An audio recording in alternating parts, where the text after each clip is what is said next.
नमस्कार दोस्तों, आप सभी का स्वागत है आपके अपने YouTube चैनल ट्रिकी नंबर 1 में। दोस्तों, इस वीडियो में हम लोग उत्तर प्रदेश पुलिस कांस्टेबल के लिए यहाँ पर रीजनिंग के प्रैक्टिस सेट को सॉल्व करेंगे। ये प्रैक्टिस सेट उत्कर्ष क्लासेस का है। यदि आप लोग इस प्रैक्टिस सेट को सॉल्व करना चाहते हैं तो आप लोग वीडियो में लास्ट तक बने रहिएगा,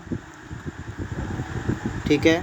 यहाँ पर आप देख सकते हैं, इसका आपको पाठ्यक्रम दे रखा है कि कौन सी चीज़ कितने नंबर की आती है। पुलिस के पेपर में सामान्य ज्ञान के 38 प्रश्न आते हैं। इसी प्रकार से सांख्यात्मक एवं मानसिक योग्यता और मानसिक अभिरुचि, बुद्धि लब्धि एवं तार्किक क्षमता और सामान्य हिंदी, मतलब जीके, मैथ, रीजनिंग और हिंदी, इनके कुल मिलाकर 150 प्रश्न आते हैं और जिसके लिए 300 नंबर होते हैं, ठीक है। 2 घंटे का समय होता है। तो यहाँ पर हम लोग आज स्टार्ट करेंगे मॉडल टेस्ट पेपर 3। अगर आप लोगों ने इससे पहले के मॉडल टेस्ट पेपर नहीं देखे हैं तो आप लोग उनको देखिएगा। उसका लिंक आपको इस वीडियो के डिस्क्रिप्शन बॉक्स में मिल जाएगा। और अगर आपको इसकी पीडीएफ चाहिए तो इसकी पीडीएफ हम आपको टेलीग्राम चैनल पर देंगे। टेलीग्राम का लिंक भी आपको इस वीडियो के डिस्क्रिप्शन बॉक्स में मिल जाएगा। तो चलिए स्टार्ट करते हैं। यहाँ पर आप लोग कॉपी कलम को निकाल लीजिएगा और यहाँ पर आपकी शुरुआत होती है 59 नंबर प्रश्न से। नीचे दिए गए शब्दों को सार्थक आरोही क्रम में व्यवस्थित करें। तो आरोही क्रम में आपको यहाँ पर व्यवस्थित करना है शिशु, वृद्ध, प्रौढ़, किशोर और बालक। तो सबसे पहले आपका यहाँ पर क्या आएगा, सबसे नंबर 1 पर आपका आएगा शिशु, ठीक है। नंबर 1 पर क्या आएगा, शिशु। शिशु के बाद दूसरे नंबर पर आएगा बालक, ठीक है। नंबर 1 पर क्या आएगा, शिशु। शिशु के बाद आएगा आपका बालक। बालक के बाद आएगा आपका किशोर। किशोर के बाद आपका आएगा प्रौढ़ और इसके बाद वृद्ध। तो नंबर 1 पर आपका 1 है, फिर नंबर 2 पर 5, नंबर 3 पर 4, नंबर 4 पर 3 और फिर आपका है 2। 1, 5, 4, 3, 2 आप यहाँ पर देख सकते हैं ऑप्शन सी में है, तो आपका सी ऑप्शन करेक्ट होगा, ठीक है। सबसे पहले शिशु, शिशु के बाद बालक, बालक के बाद किशोर, किशोर के बाद प्रौढ़, उसके बाद वृद्ध।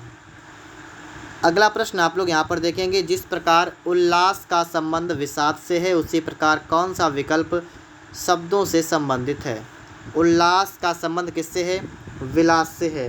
उल्लास का विपरीतार्थक अगर हम देखें तो होगा विलास, विषाद। इसी प्रकार से इनमें से कौन सा विपरीत है, तो अगर आप यहाँ पर देखेंगे, ठीक है, अपमान। तो अपमान का विपरीत हो जाएगा प्रतिष्ठा, ठीक है। अपमान का विपरीत क्या होगा, प्रतिष्ठा, ठीक है। इसके बाद देखिए आप लोग अगला प्रश्न यहाँ पर लिखा हुआ है, ये आपका है, दिए गए विकल्पों में से दूसरी जोड़ी के लिए सापेक्ष संख्या का चयन करें जिसे पहली जोड़ी के संबंध का अनुसरण करते हुए प्रश्नवाचक के स्थान पर रखा जा सके। 345 आपका आ गया 144, तो 234 का क्या आएगा। देखिए आपका है 345। अगर आप थोड़ा सा यहाँ पर सोचें, मतलब कहने का ये है कि अगर आप इसको लिख लें 3 + 4 + 5 तो ये कितना होगा, 3 और 4 7, 5 12 होगा। अगर आप यहाँ पर क्या करें, 12 का कर दें स्क्वायर तो कितना होगा 144, जो कि आपको यहाँ पर दे रखा है। तो वही काम आपको इसके लिए भी करना है। आपको 2, 3, 4 को ऐड कर लेना है। 2 और 3 5 4 9 होगा। 9 का वर्ग कितना होगा 81। तो यहाँ पर आप समझ सकते हैं कि आपका सेकेंड ऑप्शन यहाँ पर जो आपका है ये बिल्कुल करेक्ट आंसर बन जाएगा, ठीक है। इसके बाद आप लोग यहाँ पर देखिएगा, अगला प्रश्न आपका लिखा हुआ है कि प्रियंक 33 विद्यार्थियों की एक कक्षा में आगे से 13वें स्थान पर है तथा श्याम के नीचे 5 विद्यार्थी हैं। प्रियंक और श्याम के बीच कितने विद्यार्थी हैं। सबसे पहले कह रहा है कि एक कक्षा है जिसमें टोटल विद्यार्थी कितने हैं, 33 विद्यार्थी हैं टोटल। एक कक्षा में आगे से 13वें स्थान पर कौन है, प्रियंक। प्रियंक जो है आगे से, मतलब अगर मान लें यहाँ से ऊपर से मान लें तो ये कितने नंबर पर है, ये है 13 नंबर पर। कौन है, प्रियंक, ठीक है, 13 प्रियंक है। और कह रहा है तथा श्याम के नीचे 5 विद्यार्थी हैं। श्याम के नीचे 5 विद्यार्थी हैं, मतलब अगर मान लीजिए श्याम यहाँ पर है, हमने मान लिया यहाँ पर श्याम है, तो इसके नीचे विद्यार्थी हैं 5, इसके नीचे 5 विद्यार्थी हैं। इसका मतलब ये हुआ कि ये नंबर 6 पर है नीचे से। बात को समझे आप लोग। क्योंकि इन्होंने कहा है कि श्याम के नीचे 5 विद्यार्थी हैं, इसका मतलब श्याम नीचे से 6 नंबर पर है। आपको बताना है प्रियंक और श्याम के बीच कितने विद्यार्थी हैं, मतलब इनके बीच में जो विद्यार्थी बैठे हैं आपको उनकी संख्या बतानी है। इस प्रकार से बैठे होंगे तो इनकी संख्या आपको बतानी है, कितने विद्यार्थी इनके बीच में बैठे हैं। तो आप कैसे निकालेंगे, आप पहले ये देख लीजिएगा कि आपको इनके बीच के निकालने हैं। तो देखिए ऊपर से प्रियंक है 13वें नंबर पर, नीचे से श्याम है 6ठे नंबर पर, तो ये कितना हो गया, टोटल 19 हो गया। तो 19 को आप निकाल दीजिएगा, बचे बचाए आपके बीच वाले निकल के आ जाएंगे। तो 33 टोटल हैं, 19 को आप घटा देंगे तो कितना बचेगा आपका, 13 से 9 गया तो 4, मतलब 14 बचेगा आपका यहाँ पर। तो आप समझ सकते हैं यहाँ पर आपका दूसरा वाला ऑप्शन जो है वो करेक्ट आंसर हो जाएगा, 14 विद्यार्थी आपके यहाँ पर हो जाएंगे। अगला प्रश्न आपके लिए यहाँ पर है कि किसी घड़ी में 2:40 हो रहे हैं, तो बताओ दोनों घड़ियों के मध्य में कितने डिग्री का कोण बनेगा। 2:40 है, कोण निकालना है। फार्मूला होता है थीटा बराबर 11/2m - 30h। 11/2 करेंगे, m का मान रखेंगे, मिनट 40 हैं, 40 कर देंगे, -30 गुणा h का मतलब घंटा, 2 लिख देंगे। 2 से डिवाइड करेंगे, आपका जाएगा 20 बार। 11 दूना आपका होगा 22, माइनस का 3 दूना 6 मतलब 60, माइनस करेंगे आपका बचेगा 160। 160 आपका जो है ये बिल्कुल करेक्ट आंसर बन जाएगा। दूसरा ऑप्शन आपका यहाँ पर बिल्कुल करेक्ट आंसर बनेगा, ठीक है, 160 डिग्री। अगला प्रश्न है कि बांग्लादेश का ढाका से जो संबंध है वही संबंध पाकिस्तान का किससे है। बांग्लादेश की राजधानी का नाम अगर आपसे पूछा जाए तो आप क्या बताएंगे, बांग्लादेश की राजधानी होती है ढाका। पाकिस्तान की राजधानी क्या है, इस्लामाबाद। ऑप्शन दूसरा वाला करेक्ट होगा, ठीक है, इस्लामाबाद। अगला प्रश्न आपका यहाँ पर है, इस प्रश्न को आप लोग अच्छी तरीके से देख लीजिएगा, समझ लीजिएगा। प्रश्न है कि 5 बच्चे हैं जो आपस में भाई बहन हैं, इनमें से टिया उसके भाई गोपू से लंबी है। टिया जो है वो गोपू से लंबी है, मतलब टिया जो है ये टीम लिख लेंगे टिया के लिए, ये लंबी है किससे, गोपू से, ठीक है, टिया लंबी होगी गोपू से, ठीक है। लेकिन उसकी बहन गुड़िया से कम लंबी है।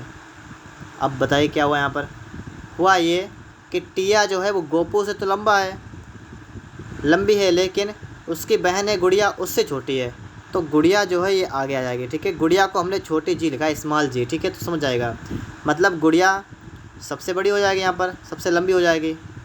एक बार फिर से पढ़िएगा, लिखा है कि टिया उसके भाई गोपू से लंबी है, तो टिया गोपू से लंबी हो गई, ठीक है, लेकिन उसकी बहन गुड़िया से कम लंबी है, तो टिया गुड़िया से कम लंबी हो गई, बिल्कुल सही हो गया इतना। आगे पढ़िएगा, गुड़िया कानू से लंबी है, गुड़िया जो है ये कानू से भी लंबी है, लेकिन सबसे लंबी नहीं है, लेकिन सबसे लंबी नहीं, इसका मतलब इससे आगे भी कोई है, ठीक है, सबसे लंबी नहीं है, इससे आगे भी कोई है, उसका नाम नहीं पता आपको। यदि कानू सबसे छोटा है, सबसे छोटा कानू है, तो बिट्टू कितने बच्चों से लंबी है। अब देखिए बिट्टू की यहाँ पर कहीं पर बात नहीं की गई, और जब इन्होंने कहीं पर बात नहीं की, एक जगह पर आपसे सिर्फ ये कहा है कि ये गुड़िया जो है सबसे लंबी नहीं है, मतलब गुड़िया से लंबा भी कोई है, उसका नाम आपको नहीं बताया गया, और लास्ट में आपसे पूछा गया बिट्टू के बारे में, इसका मतलब गुड़िया से लंबी जो होगी वो होगी बिट्टू, ठीक है, गुड़िया से लंबी कौन होगी, बिट्टू होगी। और प्रश्न पूछा गया बिट्टू कितने बच्चों से लंबी है। अगर आप इस पूरे को देखें तो यहाँ पर बिट्टू जो है वो सबसे लंबी दिख रही है आपको, क्योंकि बी सबसे आगे है, जी से भी आगे बी है, इसका मतलब बिट्टू सबसे लंबी है। तो बिट्टू से मतलब लंबे मतलब छोटे कितने बच्चे हैं, तो एक गुड़िया हो गई, एक हो गए कानू, एक हो गई टिया, और एक हो गई गोपू, मतलब 4। तो 4 आपका बिल्कुल राइट आंसर बनेगा। कितना बनेगा, 4। यहाँ पर आप देखेंगे लिखा हुआ है कि गुणा का अर्थ है भाग, भाग का अर्थ है प्लस, प्लस का अर्थ है माइनस, माइनस का अर्थ गुणा, तो आपको इनका मान बताना है। इसका मान आप कैसे बताएंगे, सबसे पहले 2 लिखेंगे, माइनस का है क्या है, गुणा 50, प्लस लगा हुआ है, प्लस का अर्थ क्या है -40, गुणा लगाया, गुणा का अर्थ है भाग 10, और भाग का अर्थ है +96। हल करेंगे, सबसे पहला काम इस वाले को आप निपटा लीजिएगा, 0 0 कैंसिल हो जाएगा, 50 दूना होगा 100, माइनस का होगा 4, प्लस का होगा 96, ठीक है। तो 196 हो गया, माइनस का हो गया 4, 192। 192 चौथे ऑप्शन में है, तो इसके लिए आपका चौथा ऑप्शन करेक्ट होगा। ठीक है, 192। एक रंगीन घन को छोटे छोटे घनों में काटा जाता है। यदि 8 रंगहीन घन हैं तो छोटे घनों की कुल संख्या कितनी है? बात को आप लोग यहाँ पर समझे। इन्होंने यहाँ पर क्या कहा है कि एक रंगीन घन को छोटे छोटे घनों में काटा जाता है। मतलब एक रंगीन घन था, बड़ा था, उसको छोटे छोटे घनों में काटा जाता है। यदि 8 रंगहीन घन हैं तो छोटे घनों की कुल संख्या कितनी होगी? देखिए 8 रंगहीन घन हैं, तो सबसे पहले आप क्या करेंगे? सबसे पहले जो आपके रंगहीन घन है ना, यहाँ पर क्या कर रखा है, 8 रंगहीन घन हैं, तो आप क्या करेंगे? जो 8 आपके रंगहीन घन हैं, तो आप क्या करेंगे? इनकी संख्या निकालेंगे। मतलब क्या कहने का मतलब ये है कि जो आपके छोटे घन है ना, मतलब बिना रंगे छोटे रंग, बिना रंगे, देखो ये देखिएगा, बिना रंगे छोटे घन कैसे निकलेंगे? इसको निकालने का तरीका रहेगा आपका x माइनस 2 का स्क्वायर क्यूब बराबर, और जितने रंगहीन हो उतना रख लीजिएगा, 8 हैं। तो बिना रंगे छोटे घन अगर आपको निकालना है तो आप क्या करेंगे? x माइनस 2 का क्यूब कर देंगे, बराबर आपका 8 हो जाएगा। तो यहाँ से आप देखेंगे x माइनस 2 का क्यूब जो है बराबर हो जाएगा आपका 2 का क्यूब। तो x माइनस 2 बराबर 2 आ गया, x बराबर आपका हो गया 4। बिना रंगे छोटे घन आपके निकल कितने आ गए? तो ये निकल के आ गए आपके 4। आपसे कहा गया छोटे घनों की कुल संख्या कितनी होगी? छोटे घनों की कुल संख्या, बिना रंगे घन आपके आ गए 4। अब आपको निकालनी है संख्या। जब आप इसकी संख्या निकालेंगे तो आप इसका कर देंगे क्यूब, तो 4 का क्यूब कितना होगा? 64। तो कुल घन यहाँ पर आपके निकल के आ जाएंगे 64, मतलब 64। अगला प्रश्न देखिएगा यहाँ पर, 31 जनवरी 2007 को सप्ताह का कौन सा दिन था? 31 जनवरी 2007 आपसे जो पूछा जाए, 2007 पूछा गया ना, तो आप यहाँ पर 2006 लिखेंगे, एक कम कर दीजिएगा। सबसे पहले क्या करेंगे? आप 2006 लिख लेंगे। उसके बाद आपको यहाँ पर देखना है 2006 को अगर आप देखेंगे तो इसमें आपको सबसे पहले तो वर्ष मिलेगी 2000, उसके बाद में आपको यहाँ पर 6 दिन और मिलेंगे, और उसके बाद में आप देखेंगे लीप वर्ष कितनी है। तो लीप वर्ष की अगर हम इसमें बात करेंगे तो 6 है ना, आप इसमें 4 से भाग करेंगे तो 4 एकम 4, मतलब एक बार जाएगा। तो इसमें लीप वर्ष होगी सिर्फ एक क्या होगी? लीप वर्ष। अगर हम यहाँ पर बात करें तो 2000 लिखा हुआ है। अगर हम 2000 की बात करें कि 2000 में विषम दिन कितने होंगे, तो 2000 में जो विषम दिन है तो वो कितने आएंगे? मतलब इसमें आप 400 से भाग कर देंगे, आपका पूरा जाएगा 5 बार, तो यहाँ पर आपका आएगा 0। देखिए बात को समझिएगा, मैंने क्या बताया आपको, 2000 में आप सीधे 400 से भाग करेंगे, आपका पूरा चला जाएगा। अगर पूरा कट जाए तो आपके विषम दिन बचेंगे 0, प्लस यहाँ पर देखिए 6 और 1 कितना हो गया? 7 हो गया ना। और 7 के लिए अगर हम विषम दिन की बात करें तो देखिएगा हमें दिनों में 7 से ही भाग करना पड़ता है, तो इसका मतलब विषम दिन आपके यहाँ पर टोटल 0 बन रहे हैं। विषम दिन यहाँ पर कितने बन रहे हैं? टोटल 0 बन रहे हैं। फिर आपको सिर्फ देखना है 31 जनवरी 2007 है ना, अब जनवरी को देखिएगा। 31 जनवरी का मतलब आपको यहाँ पर 31 दिन को और देखना है। 31 दिन को और देखना है तो आप इसमें भी 7 से भाग कर देंगे, 7 चौक 28, कितना बचेगा? 3। तो यहाँ पर आपके 3 दिन बचेंगे, 3 बचेंगे ना। अब देखिए जब 3 की बात आ गई तो कोडिंग में अगर आप देखेंगे तो 0 आपका होता है रविवार को, 0 आपका होता है रविवार, 1 होता है आपका सोमवार। इस प्रकार से आप बढ़ते जाएगा, आपको पता लगता जाएगा। ठीक है, 0 रविवार, 1 सोमवार, 2 मंगलवार, 3 क्या होगा? बुधवार। तो दिन की अगर हम बात करेंगे यहाँ पर तो कौन सा दिन निकल के आएगा? तो दिन आपका निकल के यहाँ पर आ जाएगा बुधवार। ठीक है, तो आपका तीसरा वाला जो ऑप्शन है आपका बिल्कुल करेक्ट आंसर बन जाएगा। इसके बाद आप लोग यहाँ पर अगला प्रश्न देखिएगा, तो यहाँ पर आप लोग देखिएगा, अशोक ने विवेक का परिचय अपने पिता की पत्नी के इकलौते भाई के पुत्र के रूप में करवाया। विवेक अशोक से किस प्रकार संबंधित है? क्या लिखा हुआ है कि अशोक ने विवेक का परिचय अपने पिता की पत्नी के इकलौते भाई के पुत्र के रूप में करवाया। तो अशोक ने परिचय करवाया, तो हम लिखते हैं अशोक को। ठीक है, अशोक ने परिचय करवाया। किसका करवाया परिचय? विवेक का परिचय करवाया। और परिचय कैसे करवाया उसको समझिएगा। विवेक का परिचय अपने पिता का मतलब अशोक के पिता। ठीक है, बात को समझिएगा। अशोक के पिता की पत्नी, इनकी पत्नी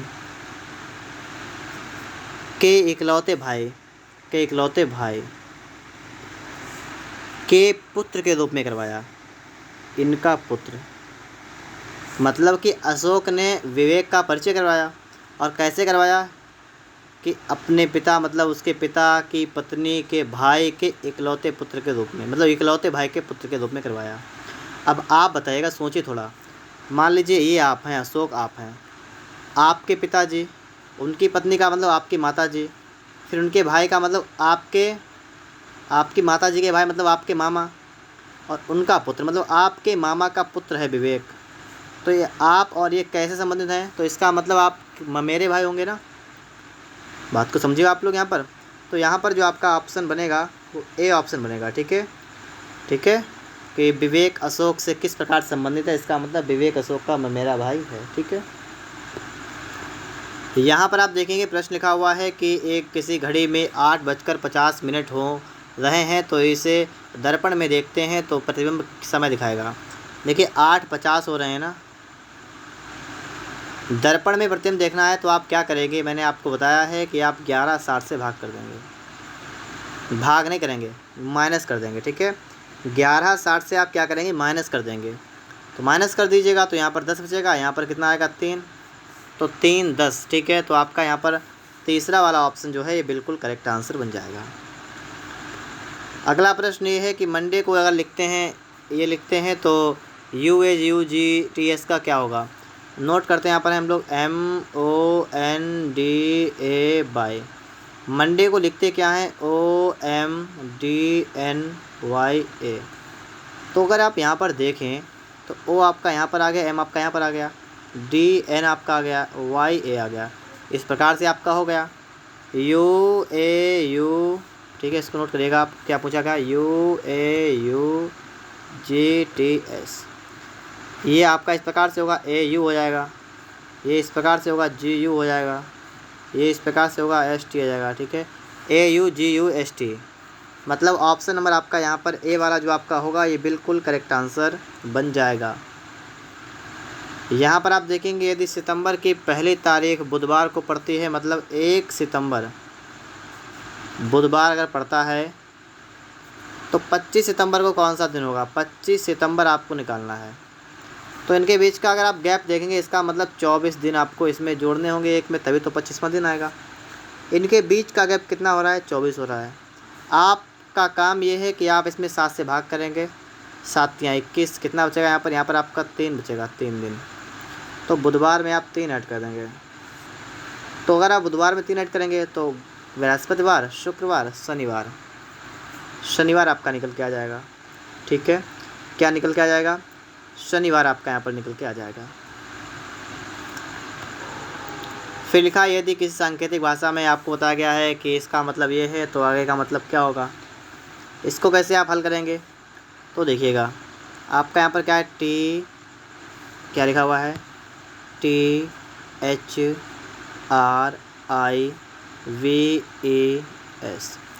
और इसको हम लिखते हैं, क्या लिखते हैं, SIUHRDU। तो यहाँ पर सबसे पहले तो आप इसका नंबर लिख लीजिएगा। T होता है 20 पर, H होता है 8 पर, R होता है 18 पर, I होता है 9 पर, और V होता है 22 पर, E होता है 5 पर, होता है 19 पर।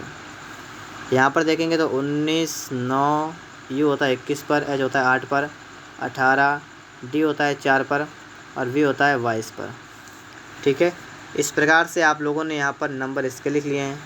अब अगर आप यहाँ पर देखें तो क्या इन्होंने लॉजिक लगाया है उसको समझिएगा। यहाँ पर आपका लॉजिक ये है कि 18 से आ गए 19 पर, तो इसमें उन्होंने 1 जोड़ लिया। फिर 8 से आ गए 9 पर, यहाँ पर भी 1 जोड़ लिया। 20 से आ गए 21 पर, यहाँ पर भी उन्होंने 1 जोड़ लिया। तीनों जगह पर उन्होंने 1 जोड़ लिया पहली बार। ठीक है, फिर इसके बाद में आप जब आगे बढ़े 9 से आए 8 पर, तो यहाँ पर उन्होंने 1 माइनस कर दिया, 1 माइनस कर दिया। उसके बाद में आप यहाँ से यहाँ पर आएंगे, यहाँ से यहाँ पर आएंगे, यहाँ से यहाँ पर आएंगे, तो प्रत्येक जगह पर माइनस का 1 किया है। ठीक है, प्रत्येक जगह माइनस का 1 किया। यहाँ पर U था, U 21 पर है। ठीक है, प्रत्येक जगह पर माइनस का 1 यहाँ पर किया गया है। तो इसी प्रकार से आपको ये उतारना है, यहाँ पर नोट करना है। आप नोट करेंगे इसको, आपका है SOULFUL। ठीक है, इतना आप सबसे पहले नोट कर लेंगे। उसके बाद में आप क्या करेंगे, आप लोग यहाँ पर इन तीनों में क्या करेंगे, इस प्रकार से एक जोड़ देंगे। तो एस के बाद आता है क्या, टी, ओ के बाद पी, यू के बाद वी, तो वी पी टी। ठीक है, इस प्रकार से आपको मिल रहा है इन दोनों में, ये तो गलत हो गया आपके। इसके बाद आप क्या करेंगे, एल वाले में आपको क्या करना है, माइनस का 1 करना है।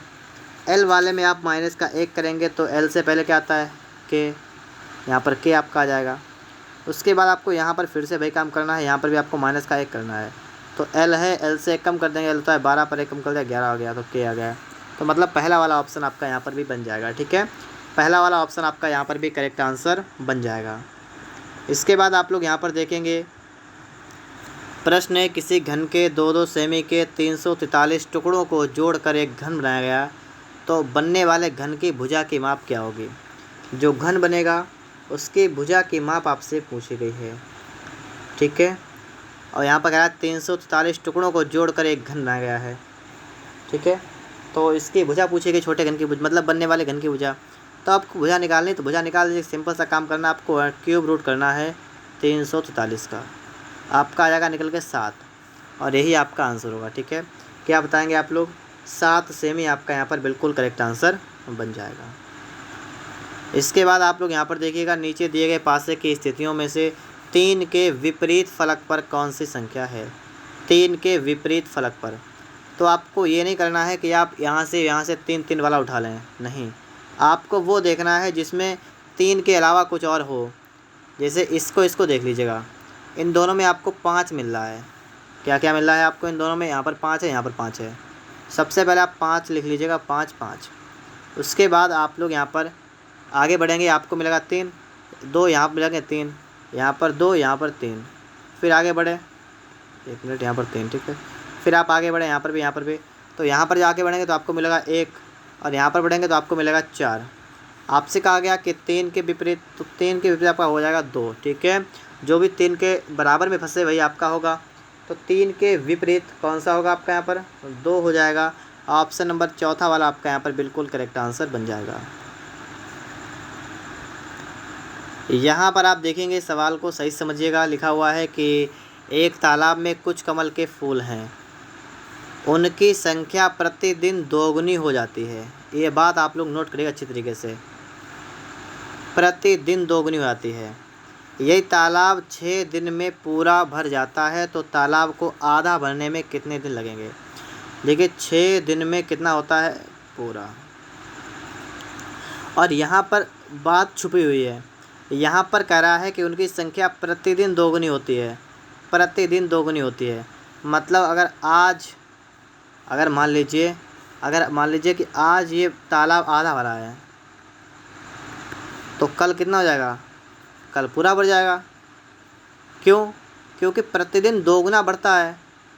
तो बस वही वाली बात, यही लॉजिक आपको यहाँ पर सोचना है कि अगर 6 दिन में पूरा भरता है तो इससे 1 दिन कम कर लीजिएगा, तो मतलब 5 दिन में आधा होगा। बात को समझे आप लोग, 5 दिन में आधा होगा, और अगले दिन उससे डबल हो जाएगा, तो पूरा भर जाएगा और 6 दिन लग जाएंगे। तो कहने का मतलब है कि आधा तालाब भरने के लिए 5 दिन, ठीक है, 5 दिन लगेंगे, आधा तालाब भर जाएगा, और 6ठे दिन में पूरा हो जाएगा, क्योंकि डबल होता है ना, प्रतिदिन दोगुना होता है। तो इस प्रकार से आप 5 दिन यहाँ पर कर देंगे। इसके बाद यहाँ पर देखिए, दिए गए विकल्पों में से उस विकल्प को चुनिए जो अलग है। पेन, बर्तन, बोतल, सिलेंडर। इन चारों को जो आप यहाँ पर देखेंगे, देखिए पेन एक निश्चित आकार होता है पेन का, बोतल का एक निश्चित आकार होता है, सिलेंडर का निश्चित आकार होता है, लेकिन बर्तन कई प्रकार के होते हैं। आपने देखे होंगे बर्तन में सभी प्रकार के आइटम आते हैं जिनमें खाना वगैरह बनता है। ठीक है, इसलिए यहाँ पर आपका बर्तन यहाँ पर विषम हो जाएगा। इसके बाद में आप लोग यहाँ पर देखेंगे, इसको सही से आप लोग यहाँ पर पढ़ लीजिएगा। ठीक है, इसको सही से पढ़ लीजिएगा। 78 नंबर प्रश्न आप सभी का यहाँ पर लिखा हुआ है, इसको आप देखेंगे। प्रश्न है कि नीचे दिए गए प्रत्येक प्रश्न में एक कथन दिया गया है, इसके बाद 2 तर्क 1 और 2 दिए गए हैं। आपको तय करना है कि कौन सा तर्क मजबूत है। चलिए पढ़ते हैं। कथन लिखा हुआ है कि क्या टीवी के नाटकों पर रोक लगाई जानी चाहिए। क्या है कि टीवी के नाटकों पर रोक लगानी चाहिए। अब ये बात आपको समझनी है कि हाँ या नहीं, और आपको उसके कारण देखने हैं। पहला है कि हाँ, वे जीवन परिस्थितियों में बहुत नकारात्मक दृष्टिकोण दिखाते हैं जो समाज के कुछ संप्रदाय को उसी व्यवहार की नकल करने के लिए प्रभावित कर रहे हैं।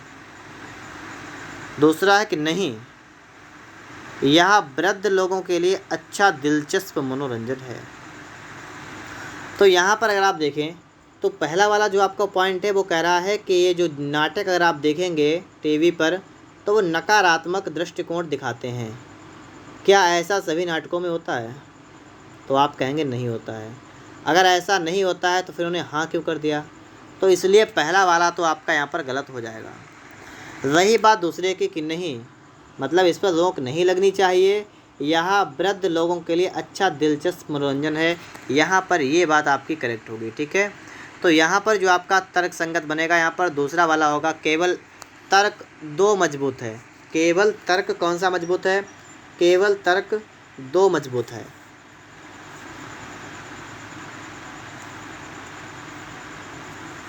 यहाँ पर देखिएगा, नीचे दिए गए आरेख के आधार पर ज्ञात करें कि कितने उम्मीदवार ईमानदार हैं लेकिन गरीब नहीं हैं।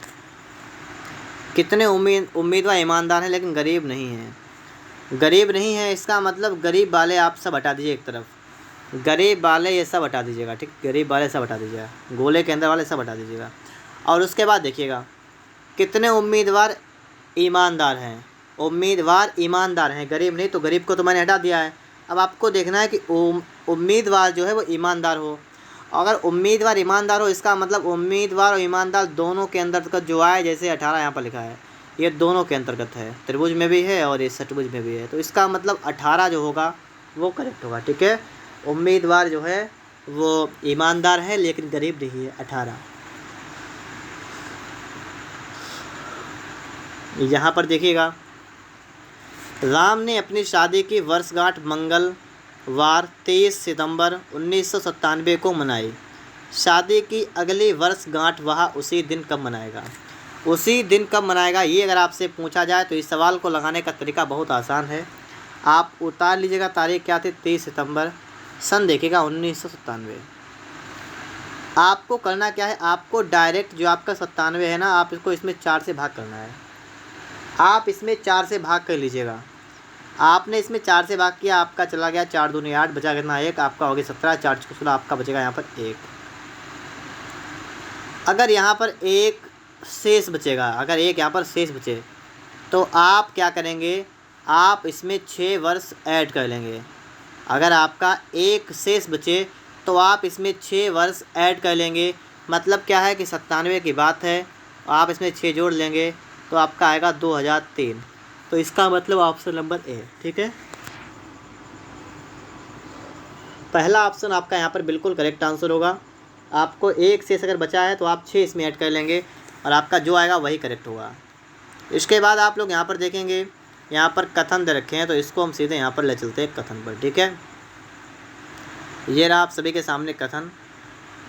और अब आप लोग यहाँ पर देख लीजिएगा, 81 नंबर प्रश्न आप सभी के सामने लिखा हुआ है। प्रश्न है कि सभी लैपटॉप कंप्यूटर हैं। सभी लैपटॉप कंप्यूटर हैं, मतलब ये सभी लैपटॉप हैं। ठीक है, और ये क्या है? ये है कंप्यूटर। ये है क्या है? कंप्यूटर। और कह रहा है कि कुछ टैबलेट लैपटॉप हैं।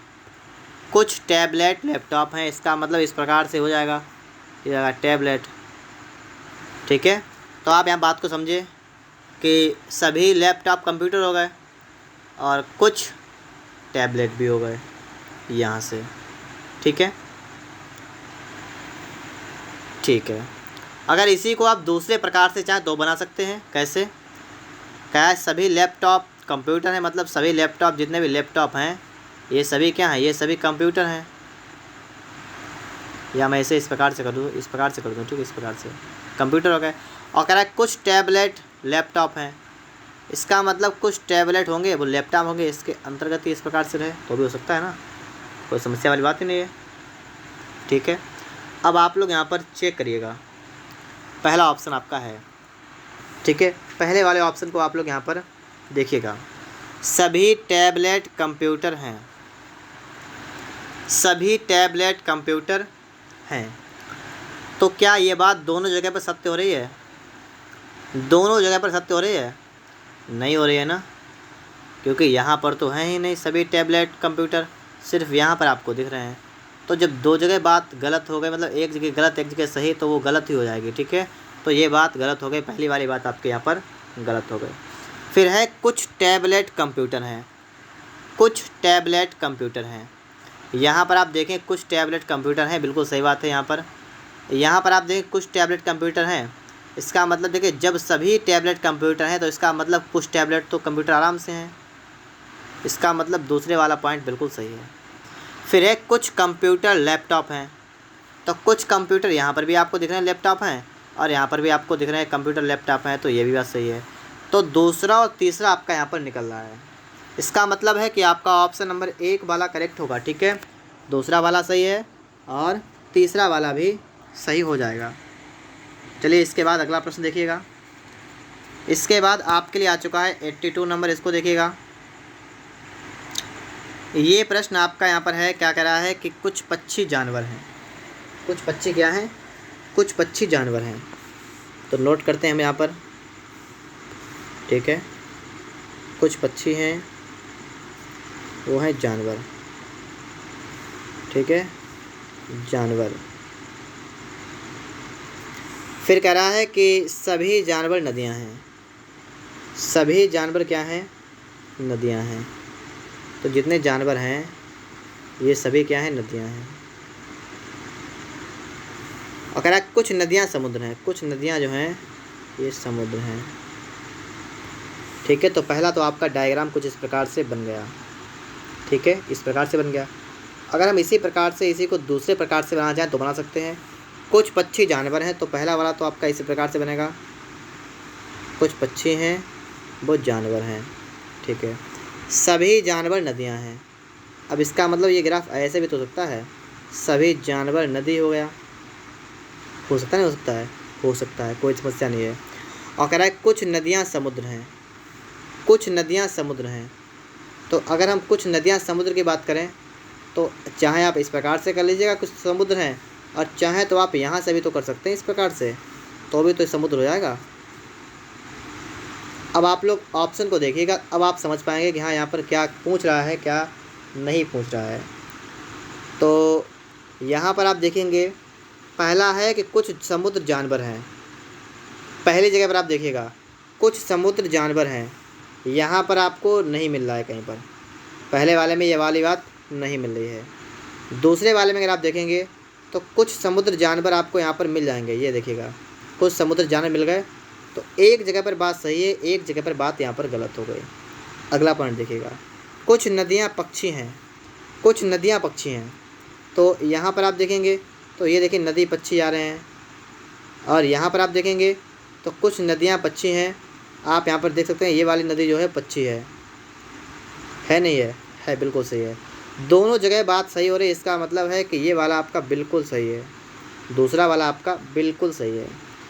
अगला यहाँ पर लिखा है कोई जानवर समुद्र नहीं है। पहली जगह देखेंगे आप लोग तो कोई जानवर समुद्र नहीं, यहाँ पर बात सही है, लेकिन यहाँ पर देखिएगा कोई जानवर समुद्र नहीं, यहाँ पर तो कुछ जानवर समुद्र हैं। तो एक जगह पर ये वाली बात सही हो रही, एक जगह वाली बात गलत हो गई। जब भी ऐसी कंडीशन हो तो आप समझ जाएगा कि जो आपका बिल्कुल सही है वो तो आपका बिल्कुल सही रहेगा, और अगर आपका सही गलत दोनों आ रहे हों और आपको ऑप्शन भी इस प्रकार से मिले, जैसे आपका पहला वाला है केवल 2 अनुसरण करता है, तो सही तो ये भी है, लेकिन आपको यहाँ पर एक और चीज़ दे रखी है कि 2 और या तो 1 या 3 अनुसरण करता है। तो जब सही गलत की बात आ जाए तो आप बस वही ले जाएंगे। ठीक है, दूसरा तो आपका सही पहले से ही है, उसके अलावा भी आपका या तो 1 या तो 3 आपका अनुसरण करता है, तो इसलिए आपका चौथा वाला ऑप्शन जो आकर बनेगा वो आपका बिल्कुल करेक्ट आंसर बन जाएगा। यहाँ पर आप देखेंगे, ठीक है, यहाँ पर आप देखिएगा ये आप सभी के सामने रहा है। ठीक है, और प्रश्न आपका यहाँ पर क्या है, प्रश्न को पढ़ेंगे। प्रश्न है कि आपको इनको सही से पढ़ना है, और आपको बताया गया है कि 7 सदस्य हैं ABCDEFG एक व्रत में केंद्र की ओर मुँह करके बैठे हैं। इस प्रकार से आपका एक व्रत है, व्रत में 7 लोग बैठे हैं। ठीक है, इस प्रकार से अगर बनाएं हम इसको इस प्रकार से बना दें तो 1 2 3 4 5 6 7, 7 बैठ के, ठीक है। इनका इस तरफ होगा दायां, ठीक है, और इस तरफ होगा बायां, ठीक है। मैं आपको पहले बता रहा हूँ ताकि आप कोई समस्या यहाँ पर आपको ना हो। इसके बाद देखिएगा कि लिखा है जी ए के बाएं तीसरा है। जी जो है वो ए के बाएं तीसरा है। अगर मान लीजिए ए यहाँ पर है तो जी कहाँ है, ए के बाएं तीसरा, तो बाएं तरफ जाएंगे तो बाएं तरफ का मतलब इस तरफ जाएंगे तो 1 2 3, मतलब जी आपका यहाँ पर है, ठीक है। बात को समझिए आप लोग यहाँ पर कि जी आपका ए के बाएं और तीसरा हो गया, ठीक है। एफ बी के बाएं तीसरा, ना तो आपको एफ पता ना तो आपको बी पता, तो इसको रोक दीजिएगा, आगे देखिएगा। डी जी का पड़ोसी नहीं है, ये भी नहीं पता आपको, हाँ ठीक है। देखा है डी जी का पड़ोसी नहीं है, इसका मतलब डी जो है वो जी के पास नहीं आएगा, लेकिन तो भी बहुत ऑप्शन है तो इसको उठाएगा। सी ए का पड़ोसी है, सी जो है वो ए का पड़ोसी है, मतलब सी या तो यहाँ पर आएगा या तो यहाँ पर आएगा, सी ये भी नहीं पता, ये भी रोक लीजिएगा। आगे देखिए बी ए के तुरंत बाएं है, बी जो है वो ए के तुरंत बाएं है, तो बी ए के तुरंत बाएं, तो ए के बाएं बी है, इसका मतलब बी यहाँ पर हो जाएगा, बी हो जाएगा यहाँ पर।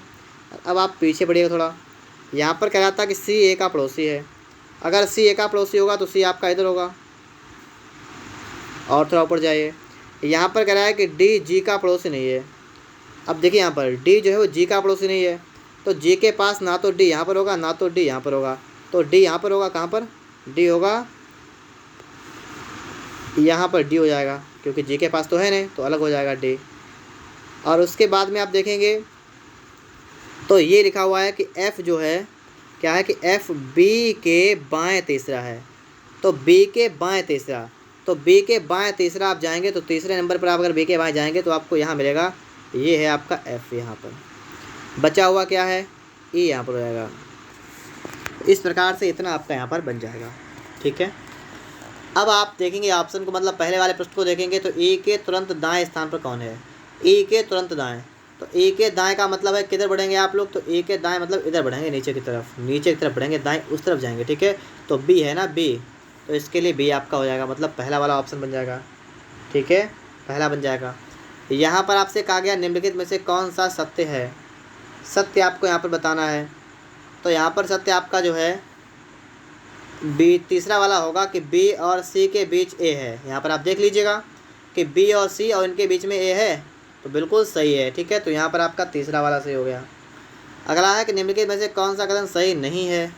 अब इसको देखेंगे, पहला अगर आप देखेंगे लिखा है ए एफ़ के दाएं चौथा है, ए जो है वो एफ़ के दाएं चौथा है, तो एफ़ के दाएं चौथा, एफ़ के दाएं चौथा का मतलब है कि एफ़ के इस तरफ बढ़ी, इस तरफ बढ़ जाएगा, ठीक है, इस तरफ जाएगा, तो जी ई बी फिर ए आएगा, तो चौथे नंबर पर है तो बिल्कुल सही है, पहला वाला पॉइंट सही है। बी ई के तुरंत बाएं है, ई के तुरंत बाएं, बी जो है वो ई के बाएं, तो ई की अगर बाएं होगा तो ई के बाएं उधर जाएंगे ऊपर की तरफ, लेकिन यहाँ पर तो आपका नीचे की तरफ है, तो ये गलत है, ये आपका गलत है। और आपसे पूछा गया था सत्य नहीं है, तो आपका ये बी वाला दूसरा वाला है, यही करेक्ट होगा आपका, ठीक है। समझ गए आप सभी लोग। तो इस प्रकार से इस प्रकार के सवालों को सॉल्व करते हैं, कोई प्रॉब्लम नहीं होती है, सिर्फ आपको 2-3 प्रश्न आपको इसी से मिलते हैं एक ही प्रकार से, इसलिए आप लोग इसको सीख लीजिएगा। आगे देखिए, इसके बाद किसी खास कोड में फ्रॉम को आपको बताया गया है, इस प्रकार से लिखते हैं, हम इसको नोट करके आपको दिखाते हैं। FROM लिखा हुआ है, इसको लिखते हैं हैच डॉलर और 5 और 2, और लिखा है BASE, इसको लिखते हैं परसेंटेज 7 प्रश्नवाचक और @ आपको बताना है सम को कैसे लिखेंगे। सम बताने के लिए क्या करेंगे आप लोग, SOME, एस के लिए @ ओ के लिए 5, M के लिए 2 और E के लिए @ 1 मिनट, एस के लिए प्रश्नवाचक है, ठीक है, एस के लिए प्रश्नवाचक है, ओ के लिए 5 है, M के लिए 2 है और E के लिए क्या है, E के लिए @ है, तो है मतलब कौन सा हो जाएगा, चौथा वाला, ठीक है। अगला देखेगा, इसके बाद यहाँ पर आप लोग प्रश्न को देखेंगे तो प्रश्न आपका है कि निम्नलिखित में से कौन सा शब्द इसके अक्षरों के उपयोग करके बनाया जा सकता है, इसके द्वारा कौन सा बन सकता है। पहला देखिएगा SHOOTING, इसमें कहीं पर S नहीं है, और S नहीं है तो ये गलत हो गया। अगला है NOTHING, देखिए NO, इसमें N है ओ है, टी एच है, आई है, और इसके बाद एन तो है नहीं दोबारा में आपका यहाँ पर एन नहीं है। अगर दोबारा में नहीं है तो इसका मतलब ये भी नहीं बन सकता है।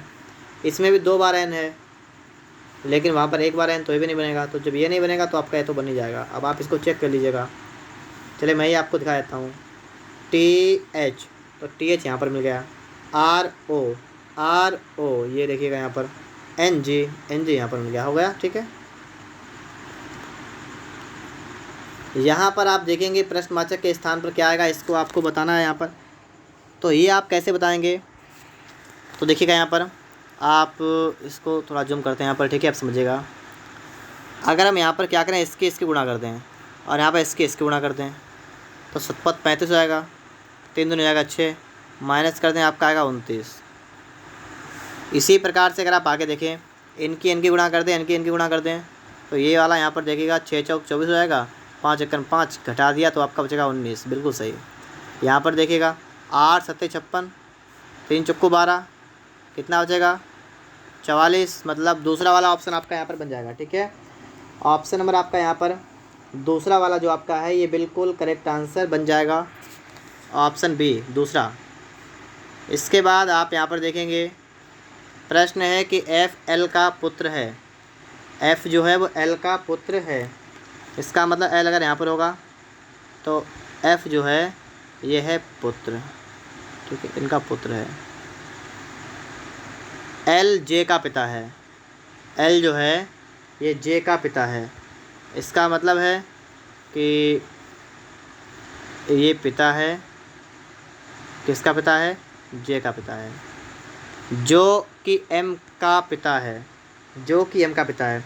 अब देखिए जो कि लगा है, इसका मतलब जो, बात किन की है, बात जे की है। अब ठीक है, जो कि अगर लगा है तो जो का मतलब जे के बारे में बात की गई, इसके बाद है, ठीक है। जो अगर लगा है तो इसका मतलब है अब जो बात की गई है वो जे के बारे में की गई है, क्योंकि एल जे का पिता वो तो हो गया। अब कह रहा है कि जो का मतलब जे, ठीक है, जे एम का पिता है, जे जो है वो एम का पिता है, जे एम का पिता है। बात को समझिए यहाँ पर इस प्रकार से, जे की पत्नी एम से किस प्रकार संबंधित है, जे की पत्नी है और उसको आपको बताना है कि एम से किस प्रकार संबंधित है, एम से किस प्रकार संबंधित है। तो आप लोग समझ गए होंगे यहाँ पर। देखिए जे जो है वो इसका पिता है एम का, और इनकी पत्नी है तो इसकी माता होंगी, तो बी चौथा वाला है, ठीक है, माता। चौथा वाला आपका यहाँ पर बिल्कुल करेक्ट आंसर हो जाएगा, क्या हो जाएगा, माता। आगे देखिए इसके बाद यहाँ पर देखिए सांकेतिक भाषा में आपको बताएगा स्कूल को लिखते हैं 432, तो उसी भाषा में बुक को कैसे लिखेंगे, तो स्कूल को लिखते हैं। देखिएगा यहाँ पर एस कितने पे होता है, अगर नोट करें SCHOOL होता है, एस होता है 19 पर, सी होता है 3 पर, एच होता है 8 पर, ओ होता है 15 पर, 15 पर, एल होता है 12 पर। अगर आप इन सभी को जोड़ लें, इन प्रकार इन सभी को, तो ये जोड़ कितना आपका बन जाएगा, ये बन जाएगा आपका 72। कितना बन जाएगा, ये आपका 72 जोड़ आएगा। आपको लाना है 432, तो आपको यहाँ पर देखना है कि 432 कैसे आएगा। तो 2 छंग 12, 6 दूनी 12 का 2 हासिल लगाया, 1 7 छंग 42 43, ठीक, बिल्कुल सही है। मतलब इसमें 6 से गुणा किया गया। 6 से गुणा क्यों किया, क्योंकि 1 2 3 4 5 6, मतलब 6 ही यहाँ पर अक्षर लिखे थे, 6 से गुणा कर दिया। ऐसे ही बुक देखना है BOOK, बी होता है 2 पर, ओ होता है 15 पर, ओ होता है 15 पर, के होता है 11 पर। इन सभी को आप जब जोड़ेंगे तो 5 5 10 12 13 का 3 हासिल लगा 1 और 4, आपका कितना आ गया 43 आपका यहाँ पर आ गया। अब इसके बाद में आपको करना क्या है, आपको ये लिखना है 1 2 3 4, 4 गिनती, 4 से गुणा कर दिए, 4 3 12 का 2 हासिल लगा 1 17, 172 आपका यहाँ पर बनेगा, ठीक है, 172। यहाँ पर आप देखेंगे क्या लिखा हुआ है कि अक्षर बाई एच एम और WA किसी समूह से संबंधित हैं, कौन सा विकल्प इस समूह से संबंधित नहीं है। अब देखिए जैसे आपका यहाँ पर y लिखा है, इस प्रकार से आपका y है, अगर हम इसको दर्पण के सामने रखें तो ये आपका ऐसा ही रहेगा। ऐसे अगर आप h देखें तो h को कैसा भी कर दें आपका वैसा ही रहेगा। W आपका ऐसा है, इसको पलटेंगे तो भी आपका ऐसा ही रहेगा, ठीक है। दर्पण में अगर आप देखेंगे M आपका जो है वो आपका M ही रहेगा, और A आपका जो है वो आपका A ही रहेगा, ठीक है, सभी ऐसे ही रहेंगे। तो इनमें से कौन सा है जो संबंधित नहीं है। V वाला घूम जाएगा, वैसे रहेगा, T वाला वैसा रहेगा, U वाला वैसा रहेगा, लेकिन P वाला जो आपका है ये P ऐसा है, वो हो जाएगा ऐसा। तो ये खाली डिफरेंस होगा आपका P वाले में, और किसी में आपको कोई समस्या यहाँ पर नहीं होने वाली है। ठीक है, इसके बाद आप लोग यहाँ पर देखेंगे, यहाँ पर आपको कथन दे रखा है, कथन के बाद आपको यहाँ पर निष्कर्ष दे रखा है। इसको देखिएगा, कथन, क्या सरकार को सभी अपराधियों को मृत्यु दंड दे देना चाहिए? सभी को देना चाहिए। अब तर्क देखिए, हाँ, समाज को अपराध मुक्त करना होगा। और दूसरा, नहीं, अपराधी को उसके अपराध के आधार पर दंड देना चाहिए। आप सब समझदार हैं, आप सभी को पता है कि आप जैसा जुर्म करेंगे आपको वैसी सज़ा मिलेगी। तो यहाँ पर आपका दूसरा वाला रहेगा। ठीक है, कि अपराध के आधार पर ही आपको सज़ा मिलनी चाहिए।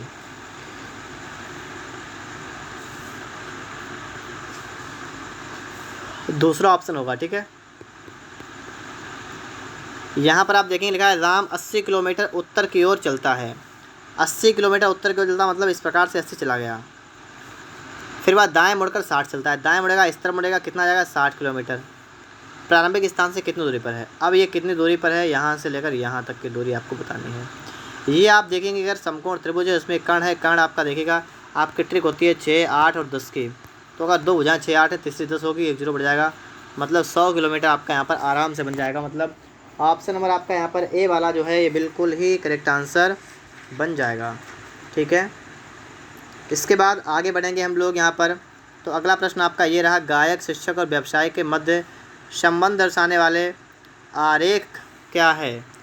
तो अगर आप यहाँ पर देखेंगे गायक, शिक्षक तथा व्यवसाय के मध्य संबंध, तो देखिएगा गायक शिक्षक में अगर देखें तो कुछ गायक शिक्षक होते हैं, कुछ गायक होते हैं वो शिक्षक होते हैं। बात को समझ रहे हैं आप लोग? कुछ गायक शिक्षक होते हैं। शिक्षक व्यवसाय अगर देखें तो कुछ शिक्षक जो हैं ये व्यवसाय भी होती हैं, कुछ शिक्षक जो होते हैं ये व्यवसाय भी होती हैं। और अगर हम देखें यहाँ पर कि व्यवसाय और गायक, तो ये क्या हो नहीं सकते? तो ये भी हो सकते हैं। मतलब कहने का मतलब ये है कि चाहे व्यवसाय हो, चाहे शिक्षक हो, चाहे गायक हो, ये सभी एक दूसरे को इस प्रकार से व्यवस्थित करेंगे, मतलब चौथा वाला करेक्ट होगा। ठीक है, क्योंकि गायक शिक्षक हो सकता है, शिक्षक व्यवसाय हो सकता है, व्यवसाय गायक हो सकता है, सब कुछ एक दूसरे के हो सकते हैं। मतलब है यहाँ पर कि आपका यहाँ पर जो चौथा वाला है ये करेक्ट होगा यहाँ पर। ठीक है,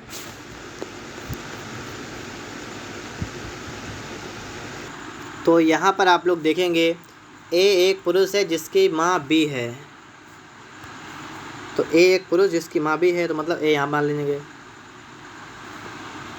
जिसकी माँ है बी, एवं बी का पिता डी है, बी का पिता है डी। आगे देखिएगा, डी की केवल एक संतान है। अब डी की केवल अगर एक संतान है तो इसका मतलब वो संतान आपकी ये बी खुद होगी। यदि सी का पिता बी का पति है, सी का पिता है और जो पिता है ना ये बी का कौन है? इनका पति है। ठीक है, तो आपसे कहा गया ए का सी से क्या संबंध है, ए सी का कौन है? अगर आप यहाँ पर देखिए तो देखिए ए की माता है बी, सी का पिता है, और ये दोनों आपस में पति पत्नी है। इसका मतलब है ये दोनों आपस में भाई भाई होंगे या भाई बहन, जो कुछ भी हो। ठीक है, सी के बारे में नहीं पता है। आपसे कहा ए का सी से क्या संबंध है, मतलब ए सी का कौन है? तो ए सी का कौन होगा? भाई। ऑप्शन ए करेक्ट होगा यहाँ पर। कथन में दी गई जानकारी के अनुसार आपको यहाँ पर अनुमान लगाना है। तो कथन देख लीजिएगा, फिर निष्कर्ष देखिएगा। कथन आपका है कि आजकल महिलाओं का उत्पीड़न सार्वजनिक रूप से दिन ब दिन बढ़ता ही जा रहा है। अब इसका पूर्वानुमान क्या लग रहा है? पहला है कि मीडिया मसला इंटरनेट तक सुलभ पहुँच का परिणाम है कि युवाओं का मन भ्रष्ट हो रहा हो। और दूसरा है कि स्कूली और कॉलेज स्तर पर नैतिक शिक्षा ठीक प्रकार से प्रदान नहीं की जा रही है। तो ये बात बिल्कुल करेक्ट है, दूसरी वाली बात यहाँ पर बिल्कुल करेक्ट है। केवल पूर्वानुमान 2 अंतर्निहित है। ठीक है, समझिए आप लोग यहाँ पर कि स्कूल और कॉलेज में स्तर पर नैतिक शिक्षा ठीक से प्रदान नहीं की जा रही है। यहाँ पर आप लोग देखेंगे, प्रश्न है कि रमेश 12 मार्च 1998 को अपना 5वां जन्मदिन किस वार को मनाएगा? यदि उसने अपना दूसरा जन्मदिवस रविवार को मनाया था। देखिए आपसे कहा है कि 12 मार्च है और 1998 और इसका है 5वां। ठीक है, तो 1997 में कौन सा होगा? चौथा। फिर 1996 में तीसरा, 1992 में दूसरा, सेकेंड होगा इधर, थर्ड होगा इधर, फोर्थ होगा इधर। यहाँ से थोड़ा आप समझें, क्या समझेंगे देखिएगा। इन्होंने कहा है कि 12 मार्च 1998 को अपना जन्मदिन किस वार को मनाएगा, ठीक है। और आपसे कहा गया यदि उसने अपना दूसरा जन्मदिन रविवार मनाया था, दूसरा जन्मदिन, तो दूसरा वाला 1992 का था और ये वाला मनाया गया था रविवार को, कि कौन सा दिन था, रविवार था, ठीक है, ठीक है। फिर यहाँ पर क्या हुआ कि 1992 में दूसरा था जिसके दिन क्या था, रविवार का दिन था, ठीक है। 92 नहीं 95 हो गया, 95, 92 कैसे हो गया, 95, ठीक है। 95, 96, 97, 98, ठीक है। तो 95 में था दूसरा वाला, ठीक है, 12 मार्च को। आप सभी को पता है कि जो लीप वर्ष होती है उसमें विषम दिन होते हैं 2। लीप ईयर जो आपकी होती है उसमें विषम दिन होते हैं पूरे साल में 2, और जो नॉर्मल ईयर होती है उसमें साधारण वर्ष में होते हैं विषम दिन 1। तो 95 एक नॉर्मल ईयर है, तो नॉर्मल होने के कारण यहाँ पर क्या होगा, यहाँ पर नॉर्मल अगर आपके यहाँ पर है ये, ठीक है, तो इसका मतलब है यहाँ पर कि इस विषम दिन 1 होगा, और लीप अगर है तो 2 होगा विषम दिन। तो देखिए 95 में तो रविवार हो गया, फिर 96 में जो होगा तो इसमें 2 होगा लीप, मतलब 2 दिन इसमें होंगे, ठीक है, 2। और इसके लिए आपका होगा 1 97 के लिए, और 98 के लिए होगा तो भी आपका 1 होगा, क्योंकि ये भी आपका नॉर्मल ईयर है, ठीक है। क्योंकि 95 में तो आपका रविवार है तो उससे ख़त्म हो गया। 96 में आप जब मनाएंगे तो देखिए एक लीप वर्ष है तो इसका मतलब इसमें 2 ऐड कर देंगे। 97 में जाएंगे तो आप एक ऐड कर देंगे, और 98 में जाएंगे तो भी आप 1 ऐड कर देंगे, तो इसका मतलब इसमें टोटल 4 दिन ऐड कर देंगे। रविवार में आप 4 दिन जोड़िएगा, मतलब सोमवार, मंगलवार, बुधवार, बृहस्पतिवार, तो बृहस्पतिवार आएगा मतलब गुरुवार। तो गुरुवार जो आपका होगा यहाँ पर वो आपका बिल्कुल करेक्ट आंसर बन जाएगा, ठीक है। समझ गए आप सभी लोग यहाँ पर। अगला प्रश्न आप लोग इसके बाद देखेंगे, यहाँ पर ए बी का पुत्र है, बी सी की बहन है, और इस प्रकार से आपको यहाँ बताया गया है। तो देखिएगा ए बी का पुत्र है, ए बी का पुत्र है, तो नोट करते हैं यहाँ पर हम लोग। बी का पुत्र कौन हो गया, ए हो गया बी का पुत्र। बी व सी बहनें हैं, बी और सी ये दोनों क्या है, बहनें हैं, ठीक है। ई बी की माँ है, बी की माँ है ई बी की माँ है। एफ सी का पिता है, सी का पिता कौन है, एफ जो है वो सी का पिता है। डी ई का पुत्र है, डी ई का पुत्र है, मतलब इसका पुत्र है डी, ये पुत्र है। आपसे कहा ए का मामा कौन है, ए का मामा कौन है, ए का मामा कौन है। अब यहाँ पर आप बात को समझेंगे कि ए का मामा कौन हो जाएगा। तो देखिएगा यहाँ पर सबसे पहले आप देखिए ए, यहाँ पर आप मान लीजिएगा आप हैं, ये कौन है, ये आप हैं। फिर ये बी पर जाएंगे आप, तो इसका मतलब है कि ये आपकी माता जी हो जाएंगी। निगेटिव चिन्ह मैंने इसलिए लगाया था कि लेडीज़ के लिए निगेटिव लगाएंगे और मेल के लिए मतलब लगाएंगे प्लस का। तो इसका मतलब कि अगर बी का पुत्र ए है तो ए की माँ हो गई बी हो गई, ठीक है। और मामा की बात की जाएगी तो आप बताइए आपका मामा कौन है, तो आपकी माता जी का भाई वो आपका मामा होगा। तो यहाँ पर भाई की बात करेंगे तो ये इनका भाई होगा डी वाला, ये इनका भाई होगा, इसका मतलब यही मामा होगा। तो ए का मामा कौन है, तो डी मामा हो जाएगा आपका यहाँ पर। तो समझ गए होंगे आप सभी लोग यहाँ पर, ठीक है। अगला प्रश्न देखिए, यहाँ पर 40 विद्यार्थियों की एक पंक्ति में भरत को बाएं से 12वां स्थान है, जबकि राम भरत से 11 स्थान दाएं है। तो राम का पंक्ति में दाएं से कौन सा स्थान है, देखिए इस प्रकार से पंक्ति है, इधर है बायां और इधर है दायां, ठीक है। एक तरफ बायां मतलब लेफ़्ट, एक तरफ राइट। इसके बाद देखेंगे 40 विद्यार्थी हैं, टोटल कितने 40 विद्यार्थी हैं, जिसमें से भारत का बाएं से 12वां नंबर है। भारत का बाएं से 12वां का मतलब इस प्रकार से यहाँ पर 12 नंबर पर आता है भारत। और कह रहा है जबकि राम जो है भरत से 11 स्थान दाएं है, मतलब भरत के भी आगे है 11 स्थान। कौन, राम। जबकि राम जो है भरत से 11 स्थान दाएं है। 11 स्थान दाएं का मतलब यहाँ से स्टार्ट करेंगे तो 11 तक आपको पहुँचना है, मतलब यहाँ तक आप जाएंगे यहाँ तक, तो 11वां नंबर है, ये किसका है, राम का है, 11वां नंबर है, 11वां 12 के बाद। तो 12 के बाद 11वां है, तो वैसे कितना होगा अगर आगे से गिन लें हम, तो 12 के बाद 11वां मतलब 12 + 11 कितना हो गया 23। इसका मतलब 23 नंबर पर है। इधर से 23 नंबर पर है राम। आपसे कहा तो राम का पंक्ति में दाएं स्थान से कौन सा स्थान है, दाएं तरफ से आपसे कहा गया इधर से आप निकाल देंगे। तो कैसे निकालेंगे, आपको फार्मूला पता होगा, T = L + R - 1। टोटल निकालना हो तो लेफ़्ट राइट -1। लेफ़्ट की बात करेंगे, एक तरफ से तो आपका 23 बन रहा है, एक तरफ आपको निकालना है -1 कर देंगे। टोटल आपका यहाँ पर है 40, तो 40 कर देंगे। 23 से गया 22 + R, यहाँ पर हो गया 40, माइनस करेंगे आपका आएगा 18 = R, मतलब 18 आपका जो है 18वां राम का पंक्ति के दाएं से स्थान हो जाएगा। ठीक है, 18वां हो जाएगा। इसके बाद आप लोग यहाँ पर देखेंगे तो यहाँ पर आप समझेंगे कि AGIK को लिखते हैं FILO, इस प्रकार से आपको बताया गया है। तो आपको बताना है आगे क्या होगा। हम यहाँ पर नोट करते हैं AGIK और इसको लिखते क्या है FILO। अगर यहाँ पर देखें E होता है 5 पर, G होता है 7 पर, I होता है 9 पर, K होता है 11 पर, F होता है 6 पर, 9 पर, 12 पर, 15 पर। यहाँ पर क्या किया है कि देखिएगा, 5 से आप आ गए 6 पर तो इसमें 1 जोड़ दिया, 7 से आप आ गए 9 पर तो इसमें 2 जोड़ दिया, 9 से 12 पर आए तो आपने 3 जोड़ दिया, और 11 से 15 पर आए तो आपने 4 जोड़ दिया। मतलब यहाँ पर आपकी गिनती जोड़ी जा रही है 1 2 3 4। आपको इसको नोट करना है FHJL, F 6, H 8, J 10, L 12। आपको इसमें 1, इसमें 2, इसमें 3, इसमें 4 आपको जोड़ लेना है। 6 1 7, 7 पर क्या होता है G, 8 2 10, 10 पे क्या होता है J, 10 3 13 पे होता है M, 12 4 16 पे होता है P।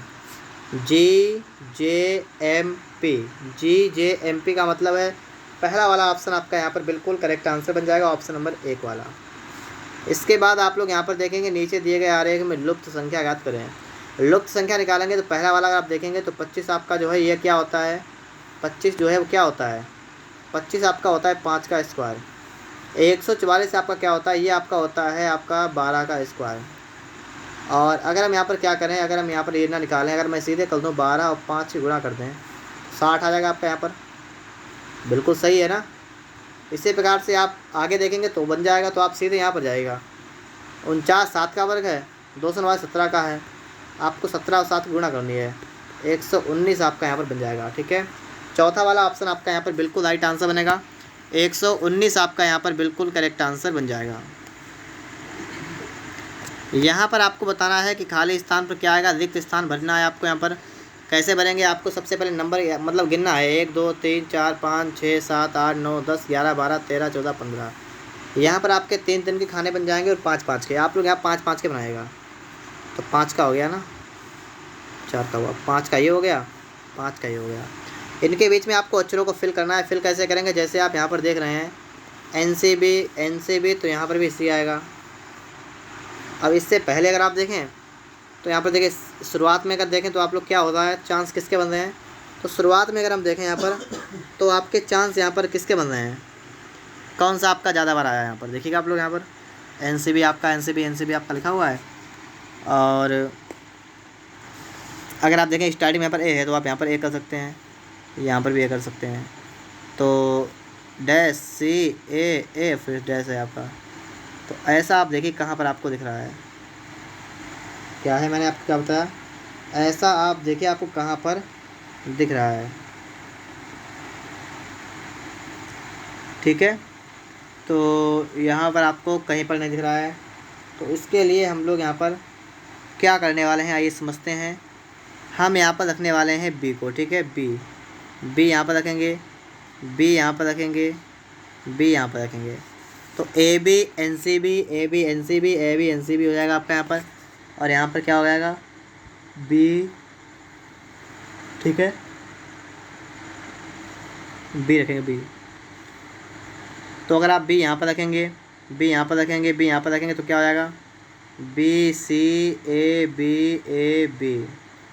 BCAB का मतलब ऑप्शन नंबर आपका तीसरा वाला करेक्ट होगा। यहाँ पर आपको देखना है 5 13 29 61 125 और आगे आपको बताना क्या आएगा। तो इसके लिए आप क्या करेंगे, आप नोट करेंगे 5 13 29 61 125, आगे क्या आएगा, तो 5 से 13 पर जाएंगे तो 5 दूना 10 3 13, 13 दूना 26 3 29, 29 दूना 58 3 यहाँ पर भी गुणा क्या क्या यहाँ पर 3, ठीक है। यहाँ पर भी गुणा क्या 2 से, प्लस का कर दिया 3, तो इसमें ही कर दीजिएगा। गुणा 2 से करेंगे, प्लस का 3 कर देंगे, 125 250 तो 253 हो जाएगा, ठीक है। 253 आपका यहाँ पर दूसरा वाला ऑप्शन जो आपका है ये बिल्कुल करेक्ट आंसर बन जाएगा। इसके बाद में आप लोग आगे देखेंगे, यहाँ पर ये प्रश्न आप सभी के सामने आ चुका है। इस प्रश्न को आप लोग अच्छे तरीके से यहाँ पर देख लीजिएगा। इसका आंसर आप लोग हमें कमेंट बॉक्स में बताएंगे। 104 का आंसर आप लोग कमेंट बॉक्स में बताएंगे। यहाँ पर आप देखिएगा, संजय की वर्तमान आयु उसकी पुत्री की आयु की 12 गुनी है। मतलब एक तरफ संजय है, एक तरफ पुत्री है। संजय की आयु पुत्री की आयु की 12 गुनी, मतलब 12:1 के अनुपात में है। लेकिन वर्तमान में पुत्री की आयु 4 वर्ष है। वर्तमान में पुत्री की आयु 4 वर्ष है, इसका मतलब 1 की वैल्यू हो गई 4 वर्ष। तो संजय कितनी हो गई, 48 वर्ष हो गए, ठीक है। आपसे कहा 2 वर्ष बाद संजय की आयु, 2 वर्ष बाद का मतलब 2 ऐड कर दीजिएगा, कितना आ जाएगा 50 वर्ष।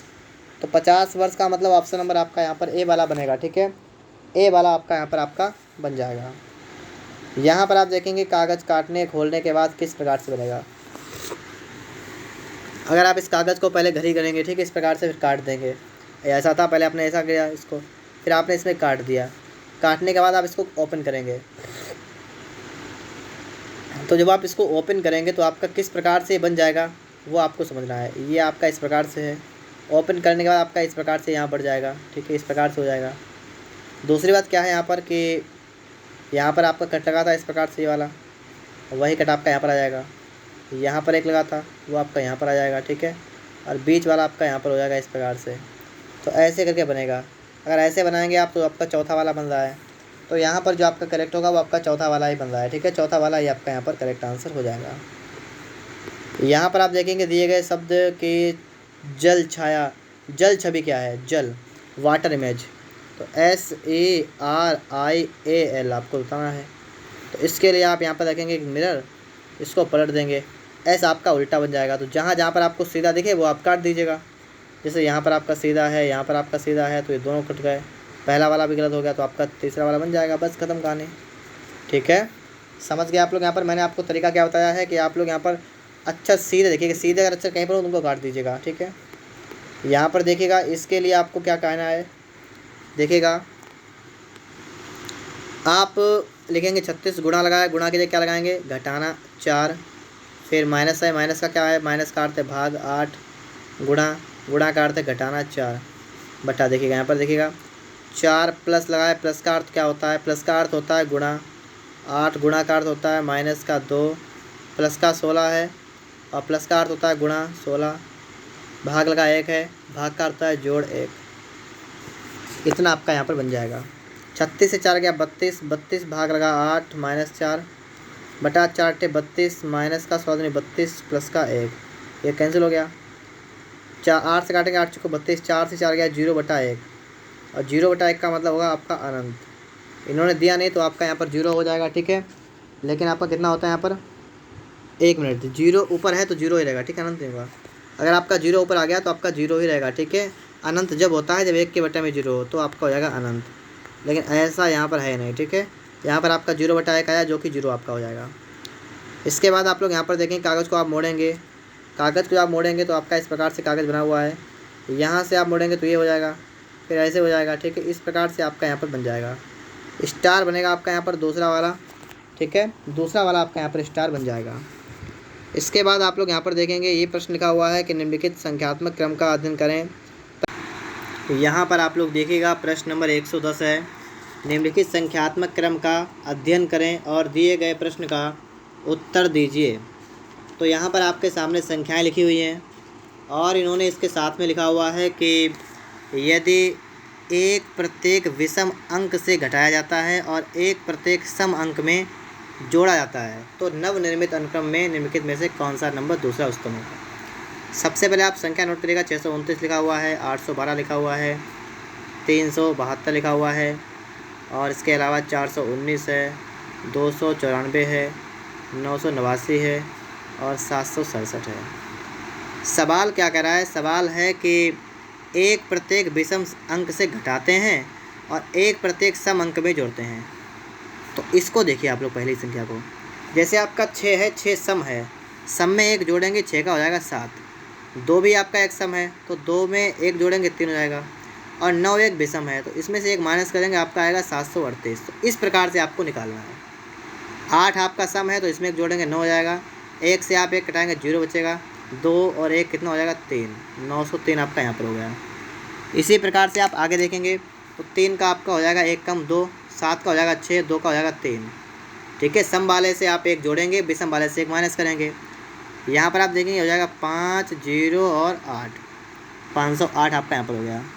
यहाँ पर देखिए 2 का हो जाएगा 3, 9 का हो जाएगा 8, 4 का हो जाएगा 5, 385 आपका यहाँ पर हो गया। आगे देखिएगा यहाँ पर 9 का आपका हो जाएगा 8, 8 का हो जाएगा 9, 9 का हो जाएगा 8। और यहाँ पर आप देखेंगे आपको हो जाएगा देखिएगा 6, 7, 6। इस प्रकार से आपका यहाँ पर बन जाएगा। और आपको यहाँ पर क्या बताना है, आपको यहाँ पर बताना है कि दूसरी सबसे उच्चतम, दूसरा उच्चतम। तो पहला तो ये हो गया, दूसरा ये हो गया। 898 मतलब दूसरा वाला ऑप्शन आपका यहाँ पर बिल्कुल राइट आंसर बन जाएगा। ठीक है, ऑप्शन नंबर दूसरा वाला। इसके बाद आप लोग यहाँ पर देखेंगे, आपको बताना है कि दर्पण प्रतिबिंब क्या होगा। इसके आगे अगर इस प्रकार से रखें दर्पण तो क्या होगा उसमें बनेगा। तो ये पता करने के लिए आप क्या करेंगे, सबसे पहले आप बनाएंगे इस प्रकार से।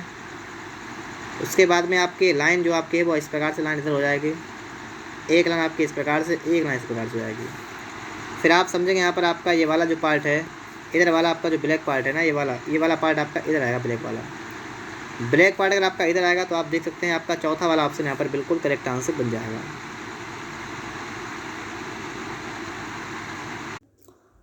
तो यहाँ पर आप लोग देखिएगा प्रश्न नंबर 112, दी गई आकृति में वर्गों की संख्या ज्ञात कीजिए। वर्गों की संख्या आपको यहाँ पर निकालनी है। तो सबसे पहले आप लोग यहाँ पर रो और कॉलम को गिन लीजिएगा। जैसे यहाँ पर गिनते लिखेंगे आप तो 1, 2, 3, 4। यहाँ पर 4 पंक्तियाँ हो गई। और अगर यहाँ पर बात करें कॉलम की तो देखिए 1, 2, 3, 4। ठीक है, अगर नंबर लिख दें हम इसको, यहाँ पर नंबर लिखें 1, 2, 3, 4। तो यहाँ पर 4 रो हैं और 4 कॉलम हैं। आपको करना क्या, आपको सबसे बड़ी संख्या रो की उठानी है, सबसे बड़ी संख्या कॉलम की उठानी है। तो 4 गुणा 4 आपका हो जाएगा 16। ऐसे आपको एक एक कम करते रहना है। 3 3 कर देंगे तो कितना आएगा 9। फिर 2 2 कर देंगे तो कितना आएगा आपका 4। फिर 1 गुणा 1 कर देंगे तो आपका कितना आएगा 1। बस ठीक है। तो यहाँ से आप अगर इनको टोटल करेंगे 16 9 25, 25 4 29, एक कितना हो गया 23। तो ये 30 वर्ग तो आपके ये हो गए। अब 30 वर्ग निकलने के बाद आपके कुछ वर्ग और होंगे, उनको देखिएगा। अगर आप यहाँ पर देखें इस प्रकार से, अगर आप इसको देखें यहाँ पर, ठीक है, ये तो आपको यहाँ पर दिख रहा है ये भी वर्ग होंगे। और इसमें अगर आप देखेंगे तो 1 2 3 4 और एक पूरा बड़ा वाला, तो 5 वर्ग आपके यहाँ पर और बन जाएंगे। तो 30 और 5 कितना होगा 35। तो 35 आपका इसका करेक्ट आंसर बनेगा, ऑप्शन नंबर तीसरा वाला। ठीक है, 35। इसके बाद आप लोग यहाँ पर देखेंगे, यहाँ पर प्रश्न आपका लिखा हुआ है कि दिए गए विकल्पों में से कौन सा वेन आरेख निश्चित रूप से शिक्षकों, विद्वानों और छात्रों के बीच संबंध दर्शाता है। शिक्षक, विद्वान और छात्र की बात करें तो देखिए कुछ शिक्षक जो होते हैं वो विद्वान होते हैं। बात क्या है यहाँ पर, अगर हम ऐसे देखें तो यहाँ से हम निकाल सकते हैं कुछ शिक्षक ऐसे होते हैं जो क्या होते हैं, जो विद्वान होते हैं। और अगर हम यहाँ पर देखें तो विद्वान छात्र, तो अगर यहाँ पर देखें हम तो कुछ विद्वान छात्र होते हैं, हो सकता नहीं सकता है, तो कुछ विद्वान क्या होते हैं, कुछ विद्वान छात्र हो जाएंगे। तो ये बात बिल्कुल सही है। और इसके बाद अगर हम देखें छात्र और शिक्षक देखें तो कुछ शिक्षक छात्र भी होते हैं, कुछ शिक्षक जो होते हैं वो छात्र भी होते हैं। आप कहेंगे कैसे, जैसे मान लीजिए आप एक छात्र हैं, आप बच्चों को पढ़ा रहे हैं तो आप उनके लिए शिक्षक हो गए ना। तो इस प्रकार से सभी यहाँ पर बन सकते हैं, कुछ कुछ करके हो सकता है। तो इसका मतलब जब ऐसी कंडीशन होती है तो आपका जो करेक्ट होता है वो आपका दूसरे वाले ऑप्शन में जो आपका बना हुआ है बिल्कुल ऐसा ही पैटर्न आपका बिल्कुल करेक्ट होता है। ठीक है, तो यहाँ पर आपका दूसरा वाला करेक्ट आंसर बन जाएगा। तो इस प्रकार से हमारा पूरा प्रैक्टिस सेट समाप्त हो गया है। अगर आप सभी को वीडियो पसंद आया है तो आप इसको लाइक और चैनल को सब्सक्राइब जरूर करिएगा।